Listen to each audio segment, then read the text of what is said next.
Hello, everybody. It is us. We are you. Here comes our cat. We're gonna do some D&D, and I'm gonna rub some chins and see what I can figure out about life. So when we last set off, I was repairing a fence in order to attain my own horse, the chestnut mare. She watches me from afar while I repair the fence. Okay, kaboom. Yes, I'm sure. Hi, sorry. We're gonna start that over.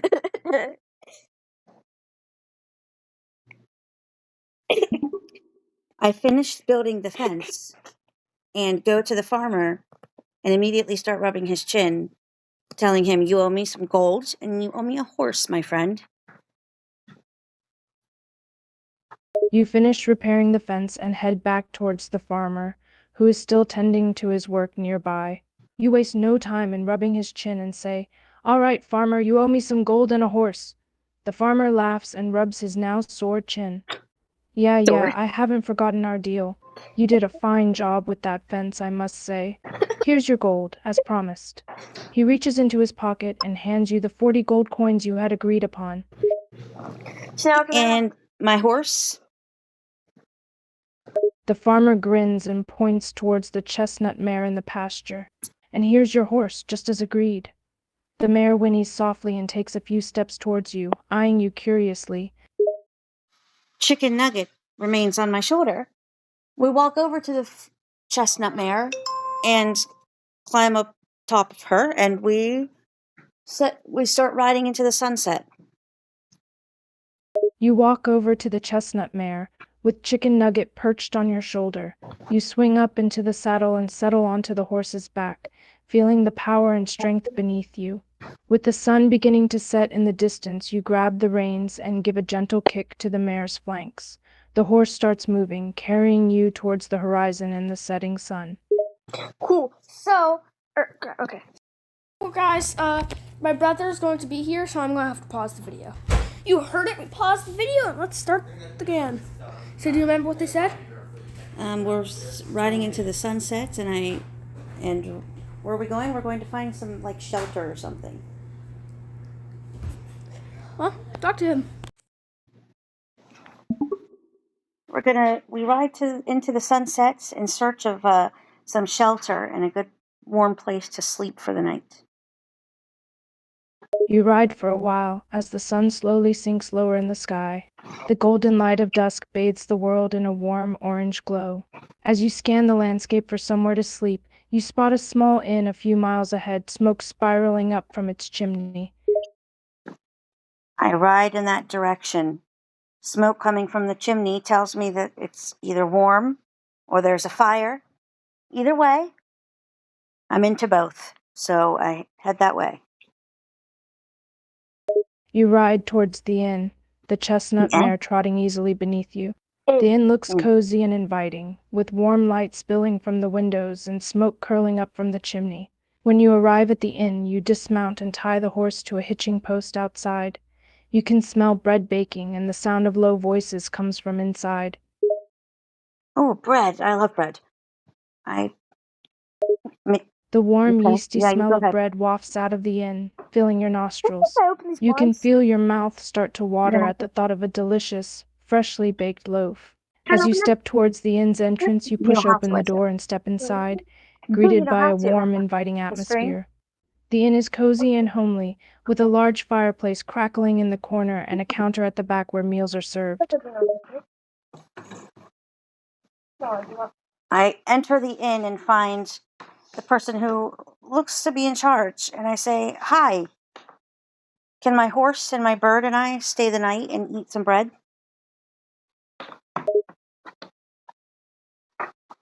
You head inside the inn and see a friendly-looking innkeeper behind the counter, wiping down a mug with a cloth. You approach the counter and say, "Excuse me, can my horse and my bird and I stay the night and eat some bread?" The innkeeper looks up and smiles at you, setting down the mug on the countertop. "Of course, welcome to the inn. We have rooms available for guests and a stable out back for your horse." We also have freshly baked bread, just came out of the oven. I love bread. I would love to have a piece. And I gotta tell you, the inn is a very clever name for this inn. The innkeeper grins at your enthusiasm for bread. You're in luck then, friend. We've got a fresh loaf right out of the oven. Just a moment. The innkeeper disappears into the kitchen for a moment and returns with a steaming, freshly baked loaf of bread. He cuts a thick slice and hands it to you with a smile. Here you are, one warm slice of bread. And thank you. I'm glad you like the inn's name. Wherever did you come up with such a creative and original name? The innkeeper chuckles and taps his chin thoughtfully. Ooh, That's a we good get another question. chin. Truth is, I didn't come up with it. The inn has been called the inn for generations. I'm afraid creativity isn't my strong suit. You've got a lovely chin, though, I must say. I tap his chin for good luck, and ask him, how much will it be for me to room here tonight? I have 40 gold coins. The innkeeper grins as you tap his chin, clearly not minding the attention. Why, thank you. I'm quite proud of my chin. He clears his throat and looks at you thoughtfully. As for the room, it'll be 5 gold coins for the night. But if you don't mind sharing, we have a room with 2 bunks available for a discounted price of 4 gold coins. That's not really that much of a discount, and I'm not much for sharing my room, so I'd actually prefer to sleep alone unless the person who's going to room with me has a really nice chin that I can tap or rub. The innkeeper laughs and rubs his chin once more. Fair enough, fair enough. It's not a huge discount, but it's something. And trust me, the person in the other bunk doesn't have quite as fine a chin as I do, so it sounds like you should take the single room. Okay, thank you for being upfront and honest with me. I appreciate it. I rub his chin as I say. The innkeeper chuckles and shakes his head slightly as you rub his chin again. You keep rubbing my chin like that, and I might start to think you're flirting with me. Oh, so I rub his chin a little bit more as I flutter my eyelashes and look longingly into his eyes. Oh, God. This can't be good.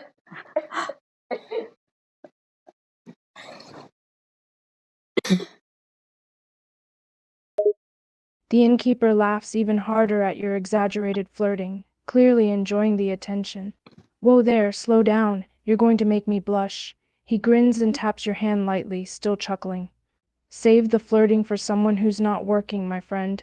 But I appreciate the compliment. The rejection stings. I rip my hand away from his chin, never to touch it again. And I say, where's my room? The innkeeper chuckles as you snatch your hands away, clearly amused by your reaction. Oh, don't be like that. You know you liked rubbing my chin. He points towards a staircase at the back of the inn. Your room's upstairs, first door on the left. Make yourself comfortable and let me know if you need anything else. I blow him a raspberry as I walk away like this. The innkeeper laughs as you blow him a raspberry and walk away, clearly entertained by your antics. Oh, you're a feisty one. I like that. He watches you head up the stairs to your room, still chuckling to himself. I'm about sick of his chuckling. I wanted him to flirt back with me, not giggle at me. So I go to my room and I count my gold. Now I have 35 gold. And I'm like, I wonder how I can get a lot more. As you reach your room and close the door behind you, you take a moment to count your remaining coins. With only 35 gold coins left in your possession, you begin to consider how you might acquire more. You sit down on the edge of the bed and begin to ponder your options. Options. I can be poor. I can do some things that my mother would be very upset with me. Or I can ask around about some jobs that will make my back sore. Wonder what I should do. Just wonder. You think about your lack of many options and consider various possibilities. You briefly consider doing something your mother wouldn't approve of, but quickly discard that idea. Then you think about doing manual labor to earn some money, but the thought of a sore back makes you cringe. You sit on the bed, deep in thought, pondering your next move. I can rob a bank. Ooh, I could rob a bank, but I'm a good person for the most part. For the most part, I've got a streak in me though and that streak does like money. You continue to ponder your options, your mind darting to various possibilities. Briefly, the idea of robbing a bank crosses your Who mind. said briefly? Yeah. The thought of all that cash is enticing, and the thrill of the heist sounds exciting. Who said cat? However, a sense of morality quickly dampens your enthusiasm for such a criminal act. You can't deny that you have a streak of desire for money, but you know deep down that resorting to robbery isn't the right choice. Do I? Okay, so I won't do that, I guess. So I think, well, what can I do? And I decide that, what my mother doesn't know won't hurt her. So I start to brush up on my flirting skills, if you know what I mean. Stop! Don't do this. I'm kidding. You let out a deep sigh, still Yeah. struggling to come up with a viable plan to make some extra money. You eventually come to the realization that perhaps you should take a step further to your more morally ambiguous side. Oh, nice. You Well start said. mentally preparing yourself for some light flirting, thinking to yourself that what your mother doesn't know won't hurt her. But just as you're about to put your plan into action, you quickly reassure yourself that you're just kidding, and that you won't actually go through with it.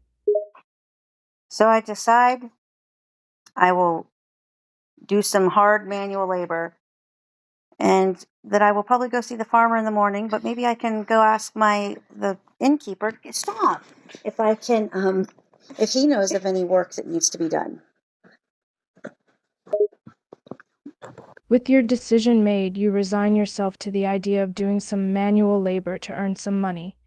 You make a mental note to talk to the farmer in the morning to see if he has any work for you. But then something occurs to you.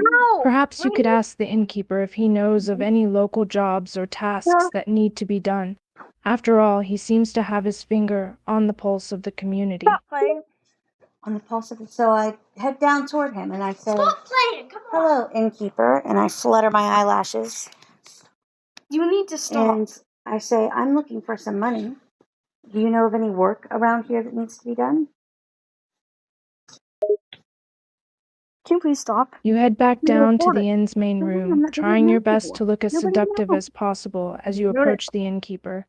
You flutter your eyelashes at him and put on your best flirting persona, but then quickly snap out of it and straighten your face as you ask him your question. Hey, innkeeper, I'm looking to earn some money. Do you know of any work that needs to be done around here? Yeah, that's what I say to him. Do you know of any work that needs to be done around here? That's what I want to know. So what does he say? The innkeeper looks up from the counter as you approach and gives you a puzzled look, slightly taken aback by your initial attempt at flirtation. He clears his throat and answers your question, trying to ignore your earlier behavior. Well, there's always plenty of work to be done around here. The farm down the road is looking for someone to help out with the harvest, and the carpenter could use an extra set of hands to help build some new furniture. Ooh, carpentry. Okay, thank you. I will keep those options in mind. And then I go up to bed thinking that in the morning I'm going to build some wooden things. And it'll be great. It'll be a good time. I'll make a lot of money and maybe meet some people and find some more opportunities. You nod at the innkeeper, feeling satisfied with the information he's given you. You turn and head back up to your room, your mind filled with thoughts of carpentry and earning money. You smile to yourself, already imagining how satisfying it will be to create something with your own hands and make some solid money doing it. You think about the possibility of meeting new people and discovering more opportunities along the way. With a sense of excitement, you climb into bed, looking forward to the next day's carpentry work. By the way, I wonder, what is the name of this village?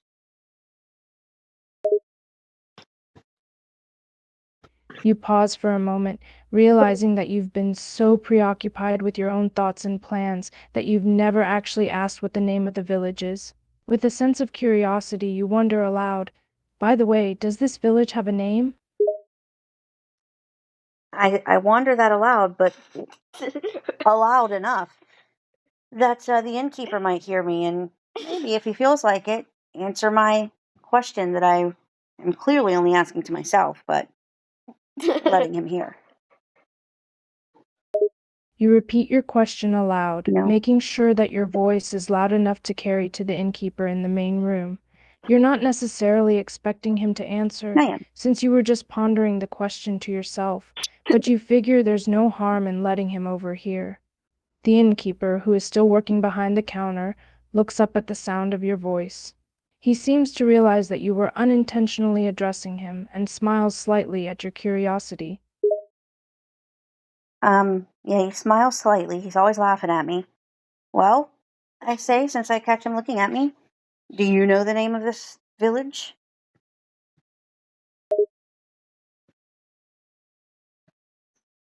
Guess You not. catch the innkeeper smiling at you as you address him, and you can't help but think he has a tendency to Called find the amusement in village. your The questions. village. You repeat your question about the name of the The village, inn's called looking directly Yin. at him. The innkeeper leans against the counter and nods at your question. Oh, of course. This village is called Willowbrook. Oh, Been around for many generations, and it'll be here for many more, I reckon. is that a threat? Willowbrook. I like the sound of that. It feels nice in my mouth. Willowbrook. Willowbrook.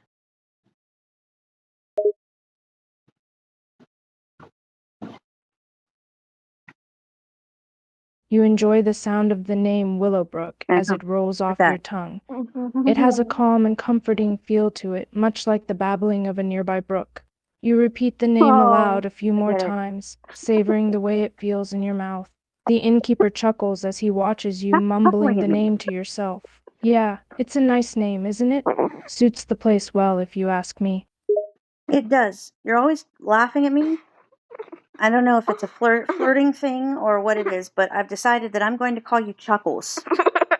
That is your name from me. I will call you that forever.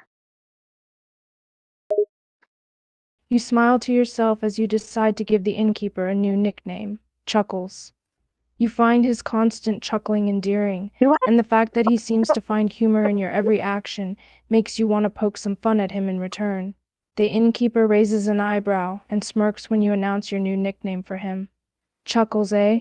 That's a bit of a mouthful, don't you think? No, it's literally 2 syllables. I think it's not a mouthful at all. You chuckle and shake your I head at don't the chuckle. innkeeper's protest. Oh, come on, 2 syllables is nothing. It's not like I'm calling you Chuckleberry or something, and it's a fitting nickname, given how much you seem to chuckle at me. Yes, why do you chuckle so much at me, Chuckles? I'd like to know, do you think I'm funny looking? Or are you flirting with me? The innkeeper's smile widens as you question why he's always chuckling. He leans against the counter, his arms crossed, and studies you with a curious expression. Your phone out. Oh, it's not like you're funny looking or anything. You're a very attractive woman, if you don't mind me saying I so. don't mind that. It's just, you have this certain charm about you. You keep me on my toes. You never know what you're gonna say next. Yes, I've been told that before. Some people call it weird. Other people see the brilliance in it and fall in love with me, like you, Chuckles. The innkeeper grins at your confidence and your unique take on your own behavior. He nods, clearly intrigued by your self-assurance. Ooh, you cheeky minx. You think I've fallen in love with you? Is that it? Well, maybe not completely yet, but you will. The innkeeper lets out a hearty laugh at your bold declaration. Quite the confident one, aren't you? I have to admit, you've got a certain charm about you, but let's not get too ahead of ourselves. Falling in love takes time, you know. Nonsense. It doesn't take time to fall in love unless you're just trying to convince yourself that you're falling in love. The innkeeper raises an eyebrow at your confident assertion about love. Oh, really? You think so, do you? Love can be a complicated beast, you know. It can sneak up on you when you least expect it. Besides, sometimes it takes time to get to know someone on a deeper level. You can't just fall in love at first sight. Sure you can. Love can be complicated and take time. Other times it can be uncomplicated, be quick, and just be easy. Also, you continue your life after love. Do you believe in life after love? Ow. Rude. The innkeeper considers your words, mulling over the different aspects of love. I suppose you're right in that love can manifest itself in different ways. Sometimes it's complicated and takes time, but other times it can be effortless and straightforward, almost like a swift current carrying you along. And as far as life after love, I don't necessarily share your view on it being a bad world. After all, there's a lot of beauty in the world, if you know where to look. I don't think it's a bad world. I think it's a beautiful world. I'm going to go to bed.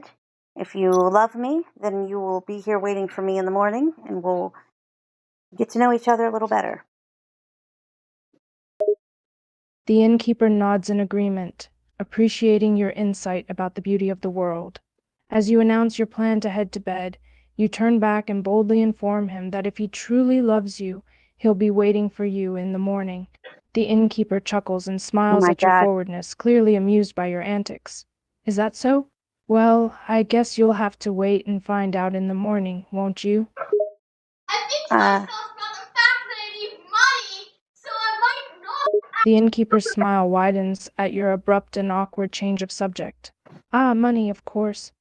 You're looking to earn some coin, aren't you? I'm looking to earn some coin and a lover. The innkeeper's chuckling grows louder, and he shakes his head in amusement at your comment. He leans against the counter and grins at you. Oh, a lover as well, eh? Your priorities seem a bit skewed, don't they? Shouldn't the money come before the lover? No, the money and the lover will come how in whatever order I happen to find them in. Okay, so yeah. The innkeeper nods, a smirk playing on his lips. All right, all right.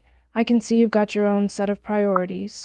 If you happen to find a lover that comes with a money bonus, even better, right? Right. I see what you're trying to say. How much money do you have? The innkeeper lets out a hearty laugh at your straightforward question about his wallet. He smirks and raises an eyebrow at you. Oh, you're quite direct, aren't you? Well, as the proprietor of this inn, I like to think I have a decent amount of coin. Why do you ask, my cheeky minx? I say, yes, I will marry you. Thank you. The innkeeper looks taken aback, his eyes widening in surprise at your sudden and seemingly random statement. Wait, what? Marry me? What are you on about now? Well, I just think you're nice. You have a great chin, and you're an innkeeper with a fair amount of money. So let's get married. Also, stop laughing at me or else I will kill you. The innkeeper, who was trying to hold back a chuckle, quickly stops himself at your threat. Oh ho, you're a feisty one, aren't you?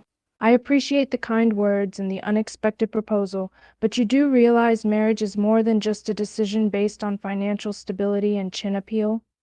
Yeah, I get that, okay? But those are two really important things, chin appeal and financial stability. We can knock that out of the way and the rest will come later, right? The innkeeper smiles at your candidness and your rather unconventional approach to marriage. He can't help but find your focus on chin appeal and financial stability amusing. Well, I can't argue with that logic. Chin appeal and financial stability are indeed important assets in a marriage. But there's more to it than that, you know? Love, trust, communication, those are just as important, if not more so. Yeah. That all comes later. Chin and financial stability, and then the rest comes later. The innkeeper lets out a deep sigh, clearly humoring your perspective on marriage. All right. You're a woman who knows what she wants, and I can respect that. But chin appeal and financial stability alone do not make for a successful marriage. We'll have to work on the rest as we go. By the way, what do you think about my chin? Are you attracted to my chin? The innkeeper glances at your chin, studying the shape and symmetry of it. He nods, a smile playing on his lips. Well, I must say you do have a rather nicely shaped chin. It suits your face well and gives your look a certain charm, if I may be so bold. You may be. Thank you. I grew it myself. I tell him a funny joke. The innkeeper chuckles at your response and shakes his head, clearly amused. Well, isn't that something? You grew it yourself, eh? I suppose that makes you a master cultivator of chins. I only got the one, but... Don't laugh at me, or else I will kill you.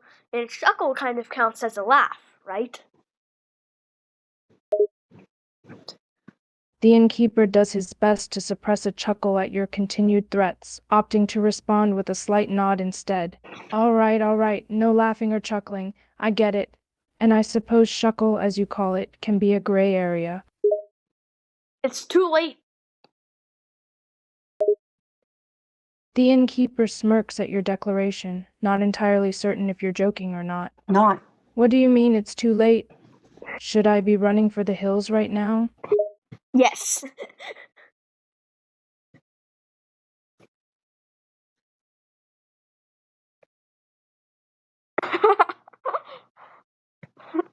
Can't get your tongue? Yes.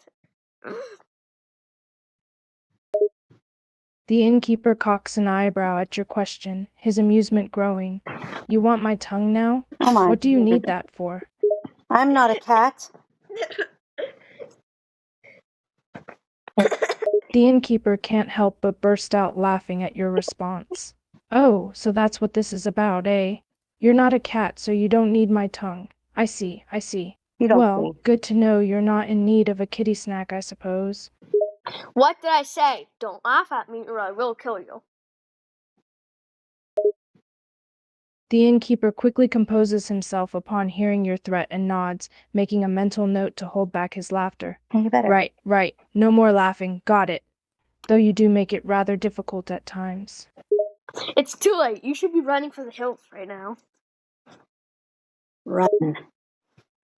The innkeeper raises an eyebrow and looks around the room, as if contemplating a quick escape. His voice is light, but there's a hint of wariness in his tone. Run for the hills, you say? Well, I must admit, you've got me a bit on edge. Is there something specific I should be running from, or are you just having a laugh? You should run from me. The innkeeper studies your face for a moment, trying to discern whether you're just playing with him or genuinely menacing. Ah, so I should be running from you, eh?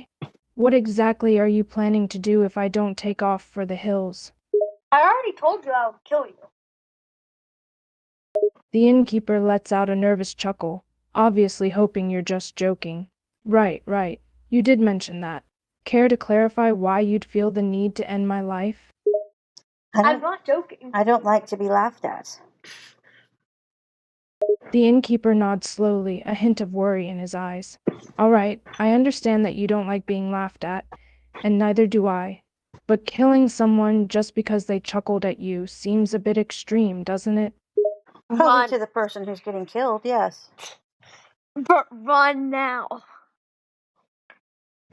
The innkeeper's eyes widen at your blunt and uncompromising statement. He swallows hard, obviously uneasy with the turn this conversation has taken. Right, I think I get the picture now. So you really mean it.